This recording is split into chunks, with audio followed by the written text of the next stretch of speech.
On est à Basra, dans l'atelier de Mamadouane, peintre mauritanien de la première génération de peintres à la fin des années 70. Aujourd'hui, on est là pour parler de la prochaine exposition qu'on va organiser, Mamadou et moi, à la galerie Zeynart. Bonjour Mamadou. Bonjour Isabelle, très heureux encore une fois de plus travailler avec vous. Très flatté de travailler avec vous parce qu'Alhamdoulilah, depuis très longtemps, nous avons travaillé ensemble dans cet esprit de concertation, de dialogue permanent et autres. Et quelque part, ce dialogue permanent-là a intensifié mon regard culturel et je vous remercie pour ça encore une fois de plus. Tu m'as dit que cette nouvelle exposition, cette série de travail que tu fais, se va appeler The Wall, le mur. Alors, parle un peu de ça. En effet, je l'ai intitulé The Wall, After the Wall, après le mur.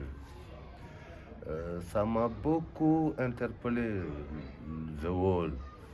Il y a une belle lurette, j'étais encore enfant, j'écoutais les Pink Floyd, The Wall. Another brick in the wall. Exactly, another brick in the wall. On peut toujours poser une brique.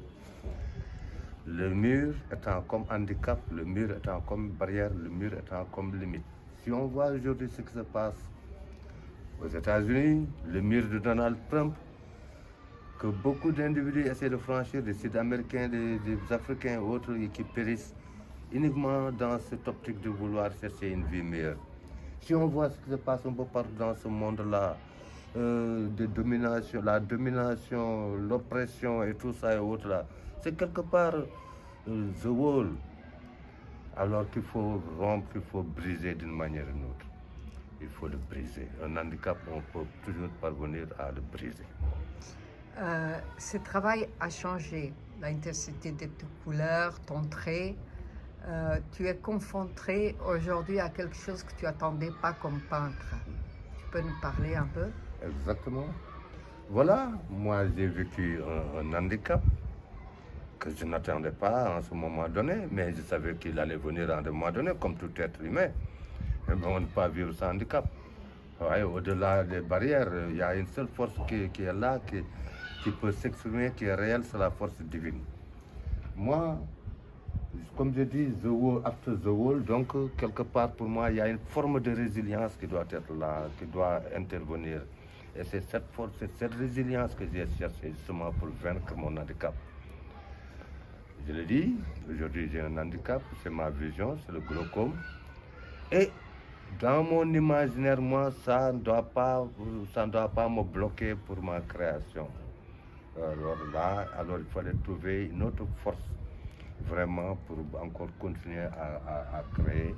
Et donc, elle est peut-être divine, elle est spirituelle, elle est mystique, d'une manière ou d'une autre, ou même c'est la somme de tout ça, aujourd'hui, qui a intervenu, qui m'a boosté pour arriver à ce stade de créativité.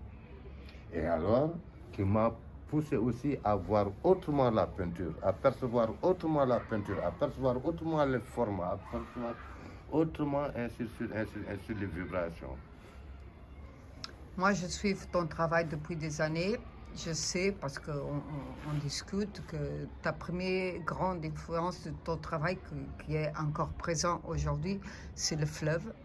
Toutes les légendes, le mysticisme et comment dirait, la spiritualité du fleuve, du Futatoro, c'est ça. Et que ça bagne dans tes tableaux. Aussi, tu es un homme connecté à la réalité. Quand on vient dans ton atelier, soit la radio, soit la télévision, c'est dans le journal, et tu écoutes ce qui se passe dans le monde. Ça a toujours interpellé. Tes tableaux peuvent parler de la problématique environnementale qui va pair à pair avec la relation de l'homme avec le fleuve dans l'ancienneté, ou qui avait des choses à respecter pour pas détruire la nature. Parle-moi aussi de ça. Qu'est-ce que tu es parti chercher? Quelle force t'a donné quand la vision commence à manquer?